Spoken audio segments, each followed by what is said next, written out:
तो हम शुरू करते हैं, क्योंकि जैसा मैंने कहा कि 1955 से ये मांग चल रही है मेरठ में हाई कोर्ट बेंच के लिए, तो इसकी संवैधानिक प्रक्रिया क्या है?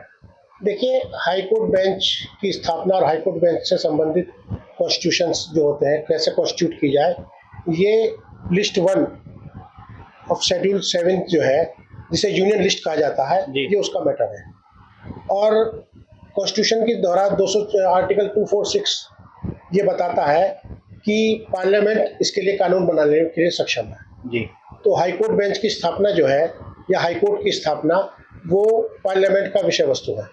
पार्लियामेंट के ऑर्डिनेंस से या कानून बनाकर जो है इसकी स्थापना की जा सकती है। जी, तो क्या जो राज्य सरकारें हैं वो बेंच बनाने के लिए उन्हें एक प्रक्रिया से गुजरना पड़ता है? देखिए, अगर आप जनरल बात करें तो जो प्रक्रिया है, प्रोसीजर है, वो स्टेट रीऑर्गेनाइजेशन एक्ट सेक्शन 51 है, लेकिन ये यूपी में लागू नहीं है, क्योंकि 51 आर्टिकल 51 की सेक्शन 1 और 2 अगर देखें तो उसमें जो प्रक्रिया दी गई है वो न्यू स्टेट के लिए दी गई है जी। जबकि जो डेफिनेशन है स्टेट रीऑर्गेनाइजेशन एक्ट की, उसकी डेफिनेशन की न्यू स्टेट की परिभाषा में यूपी नहीं आता। तो यूपी के लिए ये बिल्कुल आवश्यक नहीं है कि स्टेट गवर्नमेंट या यूपी के चीफ जस्टिस से प्रायर परमिशन लेने की जरूरत है या प्रायर उनसे कंसल्ट करने की जरूरत है। सुप्रीम कोर्ट का कितना रोल है? नहीं, सुप्रीम कोर्ट का इसमें कोई रोल नहीं। जो बेंच देने का जो क्राइटेरिया है वो क्या है? देखिए, बेंच देने का वैसे तो कहीं कोई क्राइटेरिया नहीं है जी। लेकिन चूंकि पश्चिमी उत्तर प्रदेश की आबादी बहुत ज़्यादा है, जी। पश्चिमी उत्तर प्रदेश से इलाहाबाद हाई कोर्ट की दूरी बहुत ज़्यादा है, तो ये 1985 में जसवंत सिंह आयोग ने अपनी रिपोर्ट दी है। उन्होंने ये कहा था कि पश्चिमी उत्तर प्रदेश में एक हाई कोर्ट की बेंच होनी चाहिए जी। और नैनीताल और देहरादून में 2 सर्किट बेंच होनी चाहिए। जी। तो नैनीताल में तो चूंकि जब उत्तराखंड 2000 में अलग हुआ तो नैनीताल में हाई कोर्ट आ गई, लेकिन 1985 में जिस चीज़ की ज़रूरत थी पश्चिमी उत्तर प्रदेश में हाई कोर्ट बेंच की, वो आज तक स्थापित नहीं हुई। तो क्या मूल कारण आपको लगते हैं कि जिस वजह से स्थापित नहीं हो पाई ये बेंच? देखिए, ये तो राजनीतिक इच्छा शक्ति की कमी है जी।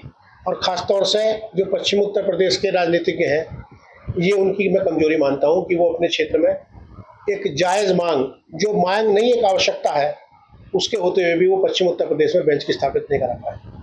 अभी माननीय मुख्यमंत्री जी मेरठ आए थे, तो जो माननीय सांसद हैं अरुण गोविल जी, उन्होंने मंच से मुद्दा उठाया कि महाराष्ट्र एक जनसंख्या की दृष्टि से छोटा राज्य है और वहाँ 4 बेंच काम कर रही हैं, तो उत्तर प्रदेश में क्यों नहीं है?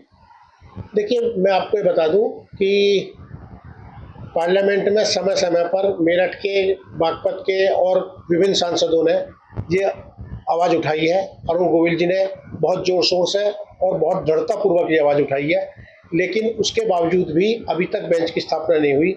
ये मैं समझ नहीं पाता कि इसके पीछे क्या कारण है, जबकि आप, जैसा कि आप बता रहे हैं, महाराष्ट्र में 12.5 करोड़ की आबादी है जी। और 12.5 करोड़ की आबादी में वहाँ पर इस समय 1 हाई कोर्ट और 4 बेंच काम कर रही हैं। जी। जबकि पश्चिम उत्तर प्रदेश की आबादी लगभग 8 से 9 करोड़ है और पश्चिम उत्तर प्रदेश में एक भी बेंच नहीं। जी। अभी कोल्हापुर में जो बेंच दी गई है, जी। वहाँ केवल 1.5 करोड़ की आबादी पर 6 जिलों पर बेंच दी गई है, जी। जबकि पश्चिम उत्तर प्रदेश में 22 जिले हैं जी। और यहाँ की आबादी 8 से 9 करोड़ के बीच में है। तो यहाँ तो अगर उस औसत से देखें तो कम से कम 4 बेंच होनी चाहिए। पश्चिम यूपी में 4 बेंच।